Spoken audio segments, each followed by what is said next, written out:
We have a very interesting subject this morning because it deals with one of the most curious and neglected areas of human research, and that is the magnetic fields, not only of man, but of the universe and of the smallest atom. Studying magnetism as it comes into the human body, we've discovered that each human body is surrounded by an etheric or energy field. This energy field is sometimes referred to as an aura, but it is not the true aura that we think of in metaphysics. This magnetic field is an area of energy. This area of energy forms an egg-like atmospheric sheath around the physical body, usually extending 3 to 5 feet from it in each direction. This energy field is the basis of virtue, because this energy field depends for its reality, its serviceability, and its protecting power to move emotion, thought, and the attitudes of the person around which this magnetic field is gathered. In other words, the individual, if they are normal, if mentally, emotionally, and physically, they're keeping the rules, this magnetic field forms a tremendous protection. It is normal, it is healthy, it is constantly able to handle infections and all kinds of difficulties. It will help to heal wounds, it will help to recover the use of functions and organs, and if we are deprived of some part of the body, it will try to compensate for it. As long as the individual takes proper care of his magnetic field, it will serve him. Now, this is a phase of morality that is generally overlooked. It is assumed that these magnetic fields are something you don't pay much attention to. They're there, maybe they'll help a little. But the truth of the matter is that practically the whole survival of the individual depends upon maintaining the integrity of this flow of energy into the magnetic field. This energy comes from the sun. It enters the individual through the crown of the head. It disseminates through the entire body, and it's excreted back again through the lower centers of the body and is recleansed by the solar energy. This is a kind of a little private tank or capsule of light that we are all carrying about with us all the time. Now, the problem of morality in this is very definite. The moment we break rules, we damage that magnetic flow. We have got to keep the laws of nature, and these in turn are the laws of God, or the magnetic field fails. It can fail because of physical intemperances, which reduce its integrity and reduce its power. It can be wasted in riotous living, which is a common cause these days. It can be variously destroyed by moods, by attitudes, by fears, by complexes. It can be destroyed or damaged by alcohol, drugs, narcotics, all kinds of things. But if this field is damaged, it immediately reacts into health. It damages the individual's vitality. It makes him more easily subject to contagions and infections, and it definitely shortens the life expectancy. Now, if this is so, why do we want to consider it as a moral factor? In other words, what is morality? It is obedience with the evident will of deity as manifested in creation. Virtue lies in whatever builds up the magnetic fields. Vice is that which tears them down. Therefore, if we are good, it's not because the book says we should be. It's not because it was thundered by the laws on Sinai. It is because we keep the rules of the integration of the human structure, that we use the magnetic fields correctly and protect our health and our happiness and our well-being in that way. Now, we think of the magnetic field as surrounding the entire structure of the body, as Kilner shows. This, however, is only a phase of it. Each part of the body has a magnetic field. It is in the tiniest atom.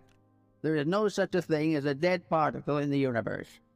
Therefore, we are confronted with the natural problem of realizing that virtue is to keep the law of the energy field. The energy field is what establishes right and wrong. The energy field tells us that to lose our disposition and temperament is wrong. To use various negative, destructive attitudes is wrong. To compromise the principles of right living is wrong. To think badly, to feel unpleasantly, to be engaged in any action or concept which is contrary to the common good, damages the magnetic field and therefore is wrong.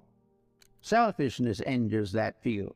Every vice we know, the breaking of any of the 10 Commandments and a number of other rules, result in damage to that field, because the final code itself is based upon the life principle in each part of the human constitution. So we have each little cell has its own moral responsibilities. The stomach has its own magnetic field. The stomach is not simply an organ. It is an organism. It is a living thing within the human body.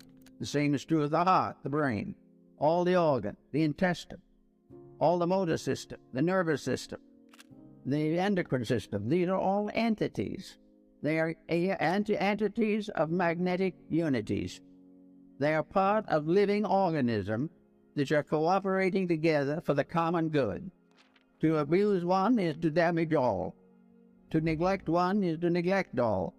Each of these organs has its own field in the body, and all these fields together constitute the grand magnetic field that surrounds the complete person. It is always present. There is a magnetic core on each kingdom. All integrities in all fields are compatible.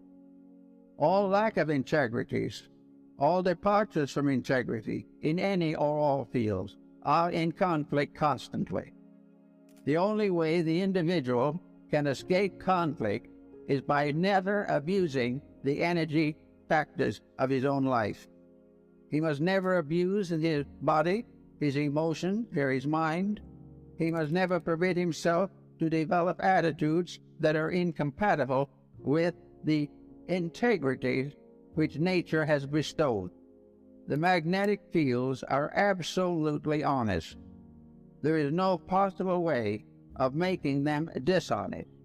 The only thing we can do with them is to destroy or limit the manifestation of their integrity.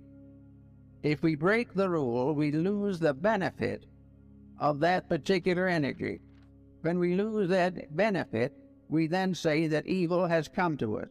But it is not an evil thing that has come to us. It is the failure of a good thing to be developed and purified and intensified. The magnetic fields are also in a state of constant evolution. They're in evolution in the life of the person, because actually it is all a matter of gradually strengthening the perfection of an energy resource. Now, no one is going to perfect it in one life or 100 lives, maybe, but it's going to grow.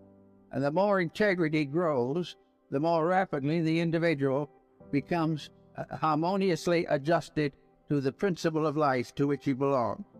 Something we might say as integrity is not a thing. It is an attitude. It is an approach to a thing. But this is not really true. Integrity is also a magnetic field. Everything is. Sorrow is a magnetic field. Ocean water is a magnetic field. Everything that has an existence has a magnetic field. And the whole of our atmosphere, the whole of the world in which we live, is one mass of magnetic interplays. If television is actually using magnetism. It is part of a world of electronics which we consider now to be simply a physical thing. But when we get all through with it, television transmission as a work achieved by energy. There is an energy field, and it is unfolding and developing in a larger energy field. The atmosphere through which these messages pass is itself a great field of light, and it is alive. Space is alive. Space is not merely some atoms alive in a vacuum. Space itself, as a substance and essence, is part of the great magnetism of the sun. The only way in which the individual can be really dominated by anything except himself is when he sells out his own energy and becomes negative to other things. He has to relinquish his own integrity before he can be damaged by outside forces. There isn't enough evil in all the world to destroy the integrity of one person. He must destroy it himself. Therefore, the damages are, in a sense, not only moral, but are absolutely just in their actual integrities. This is the way in which, apparently, as the Chinese noted, the universe creates the concept of right and wrong. This right and wrong is simply a matter of what builds up and what tears down the essential energies upon which life depends. So we have this problem in every field of life. We have it in the narcotics problem. We have it in a large part of commercialism. We have it wherever there is an attitude of putting profit and advance all over integrity. Wherever the individual makes this compromise, he immediately becomes a part of this particular problem. Therefore, again, everything becomes a matter of keeping the energy fields clean. And the only way they can be kept clean is by using them properly. For it is said definitely that many may fall upon the right hand and many upon the left hand, but the just person shall not be moved. Everything is energy. So we go back to the individual now, and we find him standing in the midst of his own magnetic field, with his structure protected by the constant radiating force of outflowing energy that vitalizes everything from the center outward and nourishes the solar system, which is the human body, from the level of the sun, as in astronomy. The ancient astrologers believed that these energy fields originated in man himself, and that the source of all the energy fields in the human body is the heart, that this is the thing from which all else radiates. Therefore, the most dangerous of all corruption is the abuse of love, abuse of friendship, abuse of integrities, abuse of fidelities, and abuse of those things of benevolence, mercy, and compassion which are associated with the heart. As those energies remain firm, the heart radiating out to the circumference of the magnetic field of the body is completely protective. It will be practically impossible for anything to damage it in the area where it is functioning properly. There may be other functions which is not yet perfected, but if the individual is basically honorable, he will be able to perfect these without too much trouble.